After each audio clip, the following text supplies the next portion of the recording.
Entonces estamos hablando de los bienes que están especialmente prohibidos, y yo les estaba comentando que, bueno, lo que decían algunos autores, otros decían que eran los de dominio público, pero bueno, en realidad los de dominio público, si bien no se pueden vender libremente hablando, sí pueden ser objeto de otro tipo de contratos, como por ejemplo una concesión o un comodato, les comentaba yo. Voy a abrir esto porque...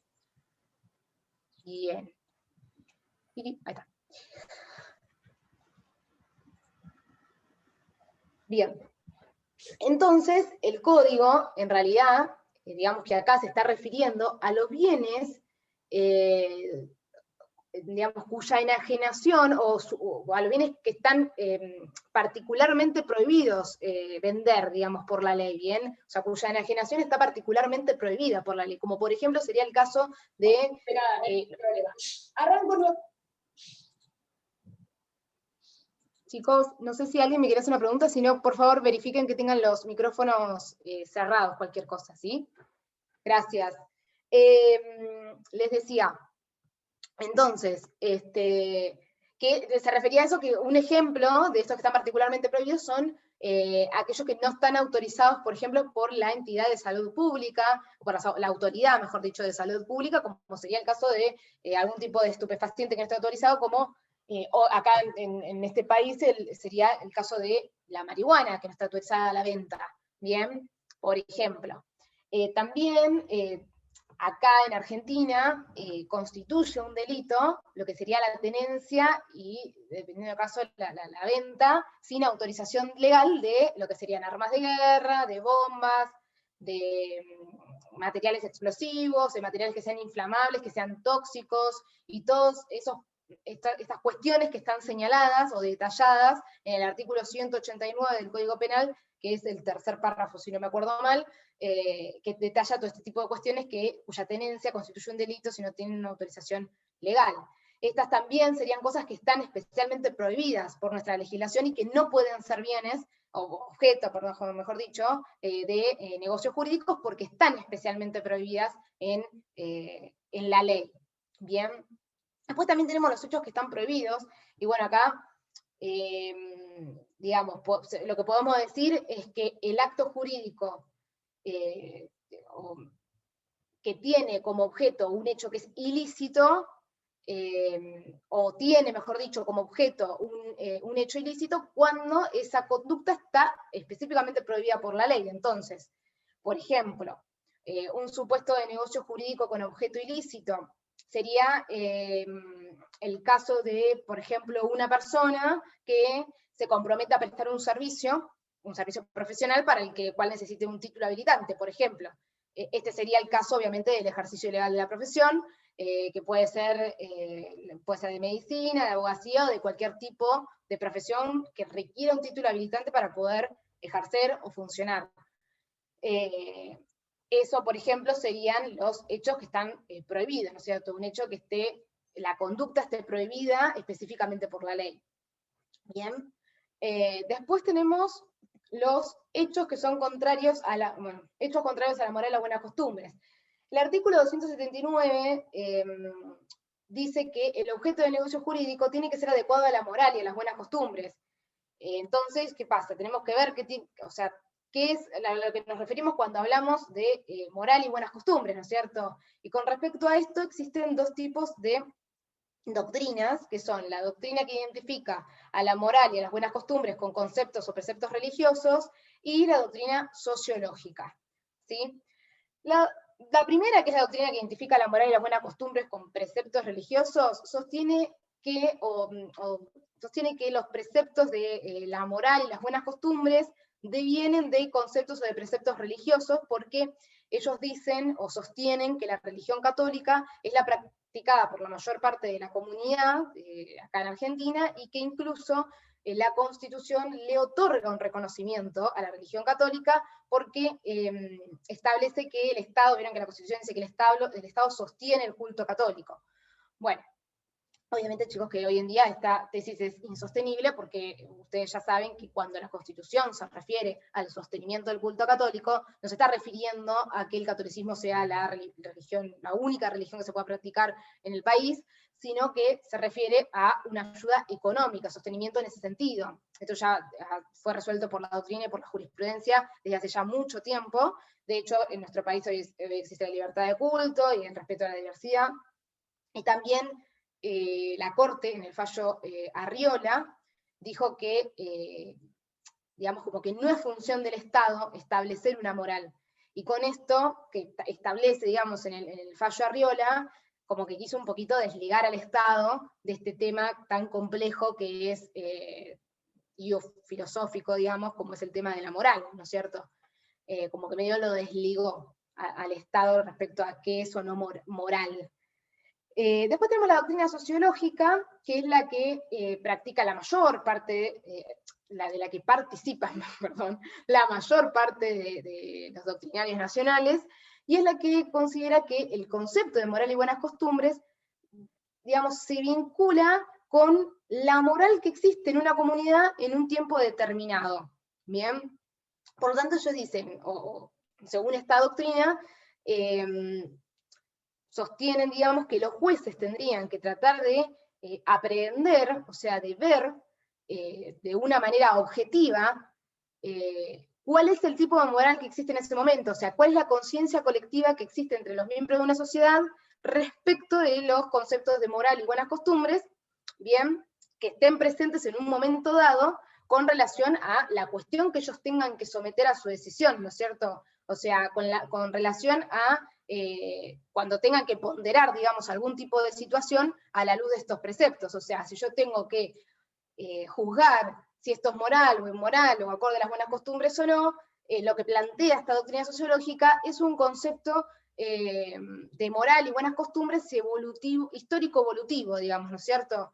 Que hay que ver, y sociológico, ¿no? Fundamentalmente, hay que ver qué es lo que la mayor parte de la gente entiende hoy en día por moral y buenas costumbres, qué es lo que se considera moral o inmoral entre los miembros de la comunidad, y a raíz de eso, entonces, el juez tendría que tener, por eso, aprender, como tener, digamos, a raíz de todo eso, un concepto objetivo de eso, y en base a eso, ir aplicándolo de acuerdo al caso en concreto en que se le presente, de acuerdo al momento en el cual se le presente, ¿bien?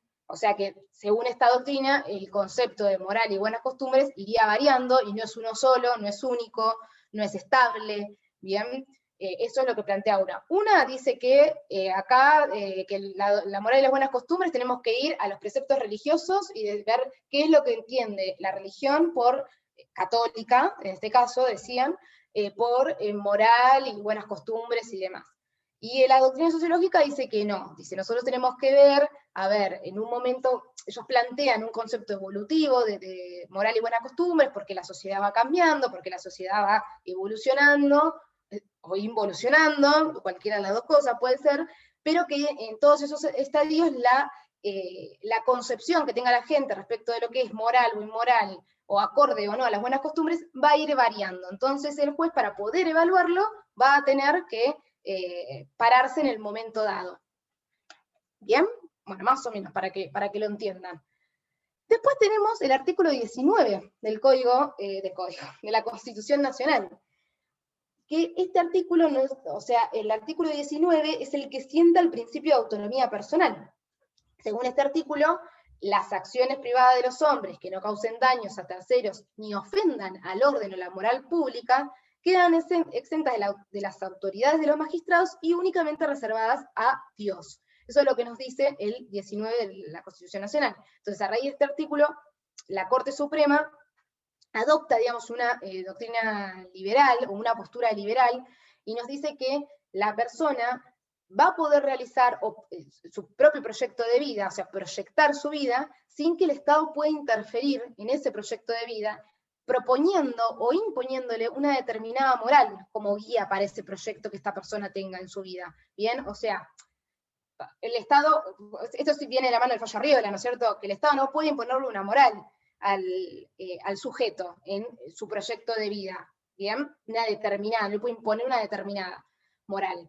O sea que, además de las corrientes que les nombré, ¿bien? Esta de acá, las que identifican la moral con los preceptos religiosos y la doctrina sociológica, tenemos también lo que nos dice la Constitución Nacional en el artículo 19. ¿Bien? Esto cuando hablamos de los hechos contrarios a la moral y las buenas costumbres. Para que tengan en cuenta, por si en el examen hay algún tipo de pregunta, tienen que decir todo. ¿Bien? Hechos lesivos, ¿no siguen? Sí, sí. Hechos lesivos para terceros. Bueno, en principio los actos jurídicos tienen un efecto relativo, ¿no es cierto? Porque el efecto que produce el acto va a estar limitado a las partes que intervienen en el acto jurídico o en el negocio jurídico. Por lo tanto, en principio no afectarían a los terceros. O sea, el acto jurídico, en principio, solo produce efectos interpartes, se dice. O sea, que produce efectos entre las partes. Esto es lo que nos dice el artículo 1021 del Código Civil y Comercial. Entonces, si sentamos una regla general, se puede decir que los actos jurídicos no benefician ni perjudican, en principio, no benefician ni perjudican a terceros. Bien. Después tenemos los hechos que afectan la dignidad personal. O sea, bueno, en este punto el código de Vélez, digamos, como que anulaba, o decía que era nulo el acto jurídico, cuando su objeto afectaba la libertad de las acciones o de la conciencia del hombre. Hay un artículo que decía eso, que cuando el acto jurídico tenía un objeto que afectaba la libertad de acción de la persona o la libertad de conciencia del hombre, él decía que era un acto nulo. Bien, el Código Civil actual utiliza una expresión que es aún más abarcativa, más amplia, en el artículo 279, porque habla de hechos que afecten a la dignidad humana, lo cual, o sea, es una expresión que es aún más abarcativa, más amplia, porque se refiere a la libertad personal y más aún de eso, ¿bien? Y acá también Rivera les va a decir, o les dice en el libro, que quedan incluidas también las condiciones prohibidas que establecen en el artículo 344, ¿bien? Que el artículo 344 dice que es nulo es nulo el acto sujeto a un hecho imposible, contrario a la moral y a las buenas costumbres, prohibido por el ordenamiento jurídico o que dependa exclusivamente de la voluntad del obligado. Esto también dice que están incluidos dentro de estos actos, según Rivera, las condiciones prohibidas que afectarían a la dignidad personal. Bien. Y por otra parte también van a estar prohibidos cualquier acto, obviamente, que cause una lesión grave a la dignidad personal, como podría llegar a ser un acto que exija algún tipo de prestación, digamos, denigrante, ¿no es cierto? ¿Cómo podría llegar a ser el ejercicio de la prostitución? Bien, podría llegar a ser. Después vamos a pasar al efecto del negocio jurídico. Perdón, tengo que ir acelerando porque no vamos a llegar, si no.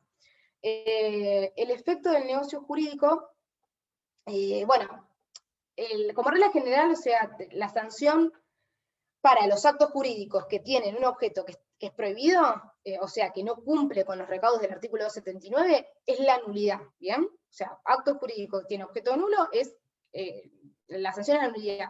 El Código Civil anterior decía expresamente esto, pero el Código actual no menciona de manera expresa esta situación, o sea, que el acto jurídico que tenga objeto prohibido va a ser nulo.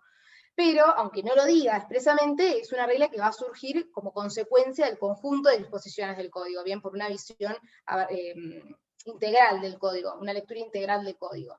Y acá tenemos también, así pasamos a la causa, la convalidación del 280 que yo les había comentado al principio. O sea, el código actual, o el nuevo código, trae una regla que antes no estaba contemplada en el código anterior, y es que dice que el acto jurídico, que esté sujeto a un plazo o una condición suspensiva, va a ser válido aunque el objeto de ese acto haya sido inicialmente imposible, pero siempre y cuando se haga posible antes del vencimiento del plazo o del cumplimiento de la condición suspensiva.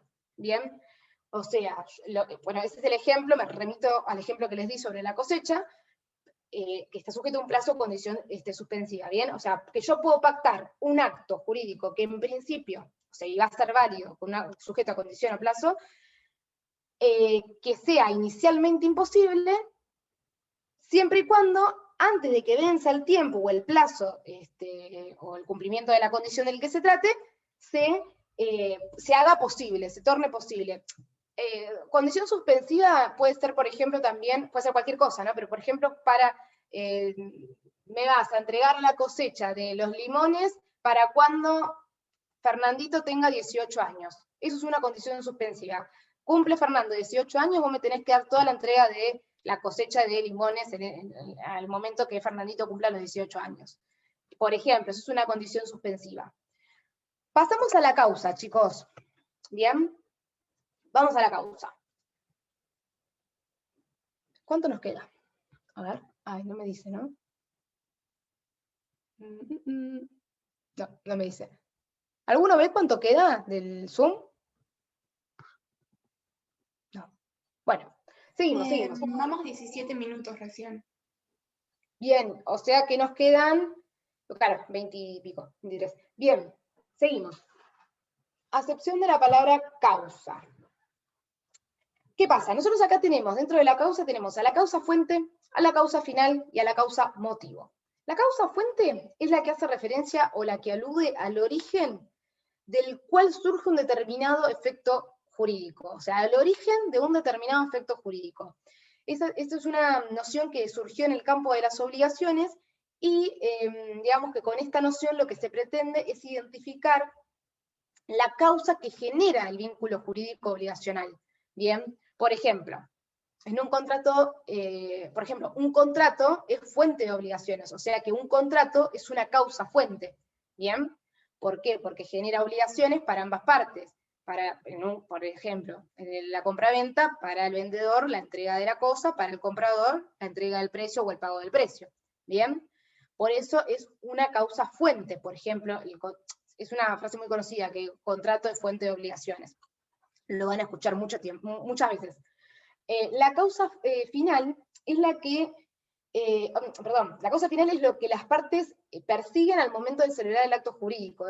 Es lo que persiguen ellas al celebrarlo. Por ejemplo, la causa final de un negocio de compraventa va a ser para el comprador la obtención de la cosa y para el vendedor la obtención del precio, ¿no es cierto? O del pago.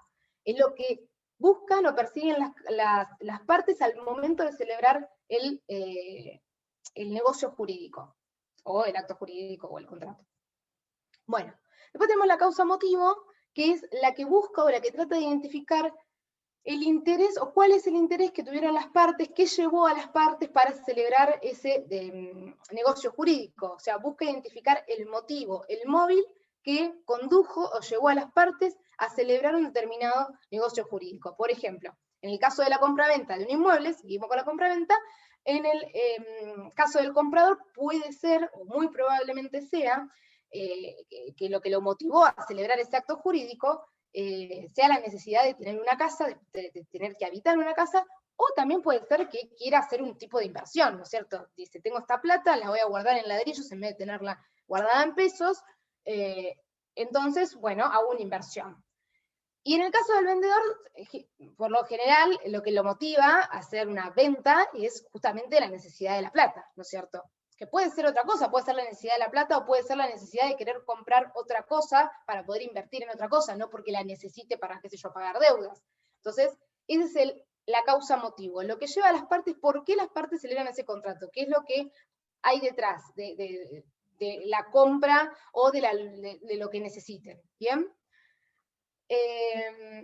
Después tenemos la causa como elemento del negocio jurídico. Acá hay que tener en cuenta que nosotros siempre, lo aclaro para que nosotros siempre nos vamos a referir a la causa final, porque la causa final es la que constituye un elemento de todos los negocios jurídicos, ¿sí? Siempre vamos a hablar de la causa final. Después vamos a hablar, también vamos a hablar a veces de la causa motivo, pero por lo general siempre nos referimos a la causa final, ¿bien? Bueno. Causa de autonomía de la voluntad. Bueno, digamos que las partes, en virtud de la autonomía de la voluntad que poseen, ¿no es cierto?, ellas van a celebrar el acto jurídico que deseen, libremente, y siempre van a quedar obligadas por aquello a lo cual se hayan convenido, ¿no?, entre ellas, o sea, aquello a lo que se han comprometido o se han obligado, ¿no es cierto? Y para que la voluntad de estas partes tenga, digamos, una fuerza tal que autorice a obligar o a constreñir a la otra parte a cumplir, aún en términos forzosos, ¿no es cierto?, aún forzadamente, a eso a lo cual se comprometió, es necesario que el negocio jurídico tenga una causa que merezca ser amparada por el ordenamiento jurídico, ¿bien? Una causa que el ordenamiento jurídico considere que es necesario que sea amparado, o sea, es necesario que ese negocio jurídico persiga un interés que el ordenamiento jurídico considere que es merecedor de ser tutelado y protegido, o sea, tiene que ser un interés legítimo y legal, en pocas palabras. Aparte, el ordenamiento jurídico reconoce también a la voluntad como fuente generadora o productora de consecuencias jurídicas, siempre que esa voluntad se manifieste lícitamente y acorde a la moral, a las buenas costumbres. Bien, eso más que nada en relación a la causa y la autonomía de la voluntad, o sea, las partes pueden pactar libremente la causa que ellos quieran, o sea, pueden tener la causa que ellos quieran siempre que sea lícita y sea legal, bien. Ese es el límite de la autonomía de la voluntad en estos casos. Vamos a ver las doctrinas de la causa, que tenemos la doctrina clásica, que habla de la teoría de las causas típicas, después tenemos a los anticausalistas, después vamos a ver a los neocausalistas, y por último vamos a ver al dualismo, perdón. Vamos con la doctrina clásica, que es la teoría de las causas típicas. Bueno, esta doctrina fue elaborada por Domat en el siglo XVII, y lo que decía este autor, o lo que sostenía este autor, era que en los contratos que eran onerosos y bilaterales, cada una de las partes, cada una de las prestaciones, perdón, iba a encontrar su fundamento en la que le correspondía a la otra parte, ¿bien? O sea, encontraba su fundamento en la contraprestación de la otra parte, ¿bien? O sea, es decir, por ejemplo, que la prestación, por ejemplo, del vendedor, que sería la entrega de la cosa en propiedad, ¿no es cierto?, iba a encontrar o encontraría su fundamento o su causa en la prestación del comprador, que es el pago del precio, ¿no es cierto? Y Domat decía que para el caso de los contratos que eran unilaterales, o sea, acá no tengo otra parte, porque en realidad es unilateral, yo voy y te quiero donar algo, por eso él da de ejemplo la donación, él decía que el hecho de aceptar la donación consolidaba el contrato. Entonces, de esa manera ya el donante quedaba obligado a realizar la donación, y que, digamos, que el donante iba a encontrar en estos casos el fundamento en cualquier, digamos, como en cualquier motivo que él considerara que sea razonable y justo para él, digamos. Por ejemplo, no sé, podía ser que el donante, yo te dono algo, a cambio vos me tenés que realizar algún servicio o prestar algún tipo de servicio por parte del donatario, que sería el destinatario de esa donación. Podría llegar a ser algo así, que la aceptación de la donación implicaría justamente aceptar algún tipo de servicio, que no sé, puede ser venir a lavarme el auto todos los fines de semana, qué sé yo, cualquier cosa, o puede ser que el donante simplemente lo haga porque tenga ganas de hacerle un bien al donatario, ¿no es cierto? Porque quiera regalarle, entre comillas, plata, ¿no es cierto? Y ese hecho de solamente querer entregarle algo gratuitamente, porque le hace bien al donante, sería su causa fundamento en un contrato unilateral, que ahí es donde quería ir más yo, que justamente en los contratos bilaterales las prestaciones encontraban su fundamento, o la causa estaba, o fundamento estaba en la contraprestación de la otra parte. Y en los contratos unilaterales, Domat decía que estaba en realidad en la misma persona la causa fundamento. Porque como no había otra, y la prestación en este caso sería una sola, él decía que solamente con el fundamento que tuviera él era suficiente. Bueno, entonces, ¿qué pasó? Sobre toda la base de toda esta doctrina, o sea, la doctrina en realidad, generó o lo que se denominó la teoría de las causas típicas. ¿Qué es la teoría de las causas típicas? Esta teoría consiste en fundamentaciones genéricas del querer de los contratantes, y dejando de lado, digamos, las razones que son individuales que tiene cada una de las partes al celebrar el contrato jurídico o el acto jurídico. ¿Por qué fundamentaciones genéricas del querer de los contratantes? Ahora lo vamos a ver. A ver, o sea, vamos a dar un ejemplo primero. Son fundamentaciones genéricas del querer de los contratantes y se dejan de lado los motivos o razones individuales que tiene cada una de las partes para celebrar el contrato. Paréntesis, causa-motivo. Bien, dejamos de lado eso. Entonces, Domat decía, en el caso del contrato de compraventa, la causa típica iba a ser siempre, para el caso del vendedor, el precio, obtener el precio. Y para el caso del comprador, adquirir la cosa, adquirir la propiedad de la cosa. ¿Bien? Porque él decía que todos los contratos tenían causas genéricas y fundamentaciones genéricas, digamos. Que en el caso de compraventa siempre iba a ser para uno adquirir la cosa, en realidad para los dos es adquirir algo, ¿no? Uno el precio y el otro la cosa. Siempre tenía en la locación, bueno, dar uno el precio y el otro poder habitar el inmueble. Siempre había una causa objetiva, ¿bien? En estos casos. A ver, no los quiero... siempre había, está bien, una causa objetiva. Después, más o menos se entiende esto de la teoría de las causas típicas, porque no sé si sigo aclarando, tengo miedo de oscurecer. Bueno, me quedé sola. Sí, profesora, Sí, profe, se entiende. O sea, en la doctrina clásica lo que se estaría haciendo es dejar de lado, por ejemplo, las posiciones individuales, y en cambio en el anticausalismo es como que se estaría recurriendo más a estas teorías, tipo como prestando más atención a la parte individual de la persona. No, el anticausalismo lo que hace más que nada es criticar a Domat en la teoría. Ahí lo vamos a ver, pero lo que me interesaba era que entendieran bien las teorías de las causas típicas ahora, que es como que ellos consideran que todos los contratos tienen una fundamentación que es igual para todos, independientemente de los motivos que llevaron a las partes a celebrar ese contrato. Eso era lo que quería saber si se había entendido. Ahora arrancamos con los anticausalistas.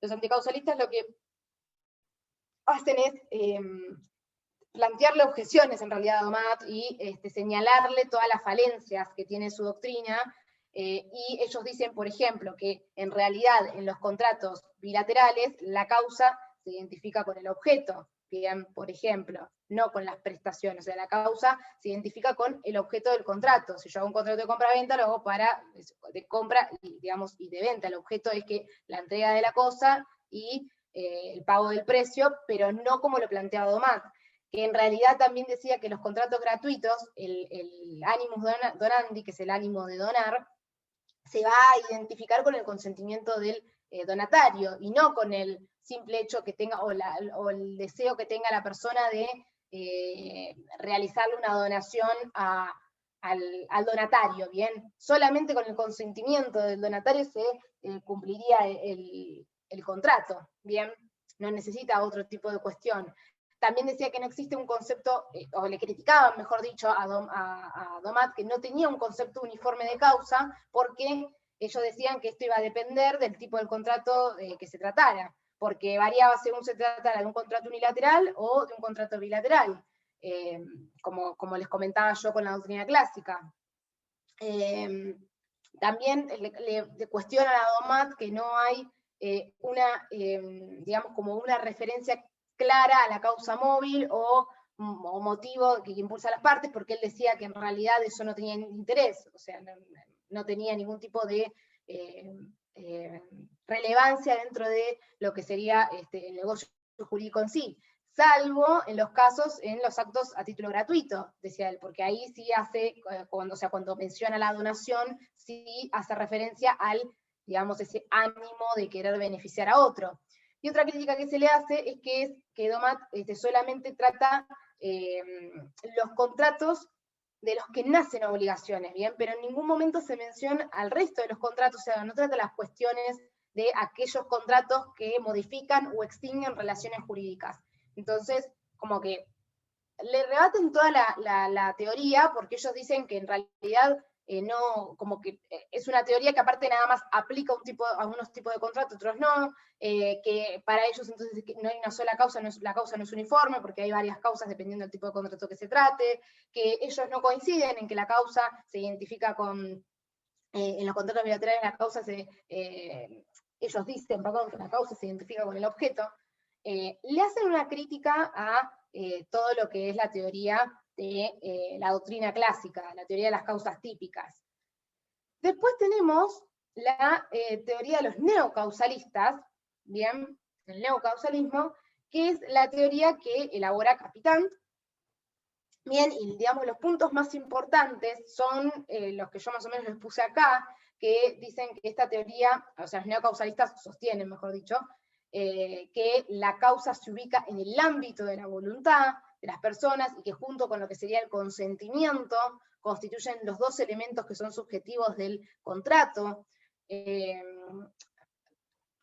Ellos también dicen que la causa no es lo mismo que el consentimiento, separan la causa del consentimiento, porque cuando vieron que DOMAT los combinaba, digamos, porque en los contratos sobre todo unilaterales, ¿no es cierto?, en la donación. Entonces ellos dicen, no, la causa no es lo mismo que el consentimiento, porque el consentimiento va a tener importancia solamente, dicen ellos, en la etapa de formación del contrato.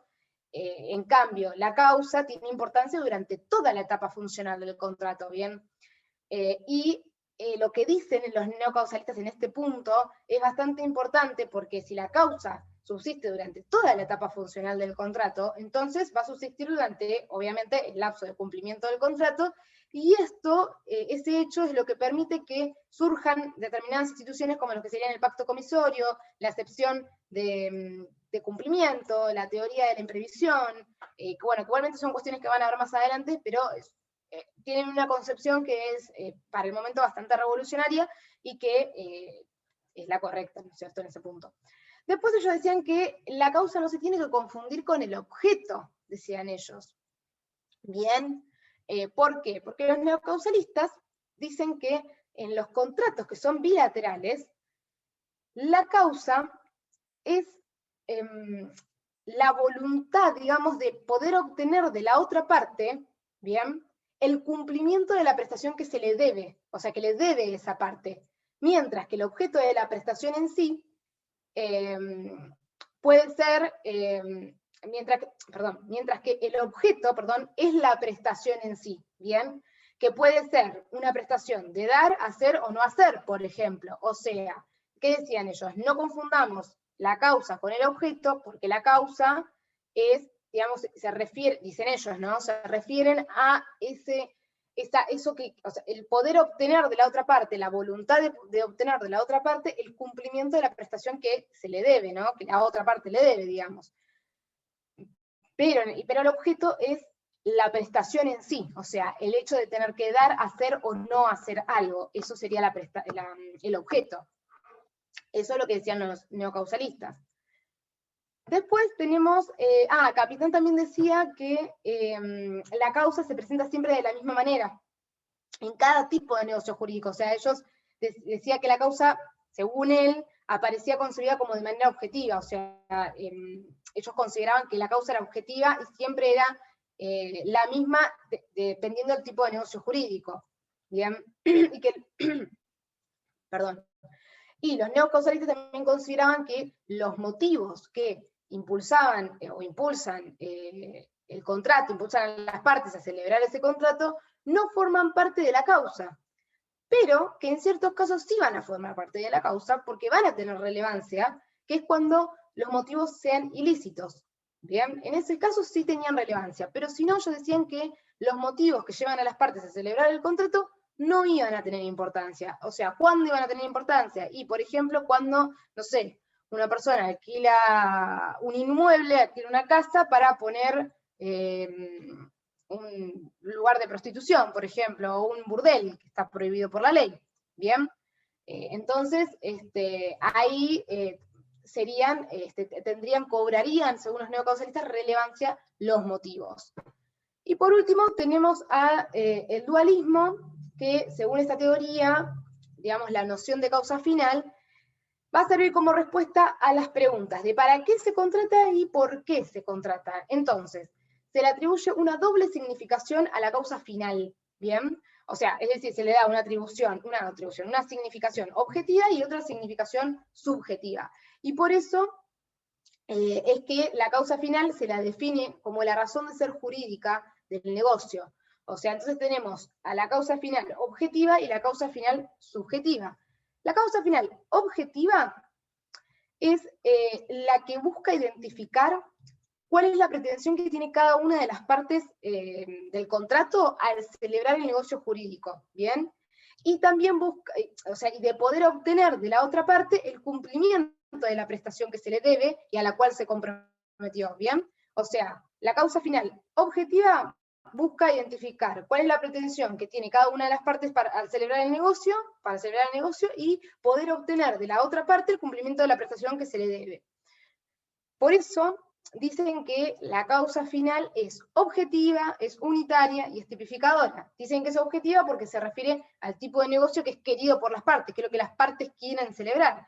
Que es unitaria porque ellos dicen que hay que la causa en realidad es una sola y siempre va a ser y es la misma para todas las partes del contrato. O sea, no hay una causa para el comprador y otra para el vendedor, por ejemplo, sino que la causa es una sola.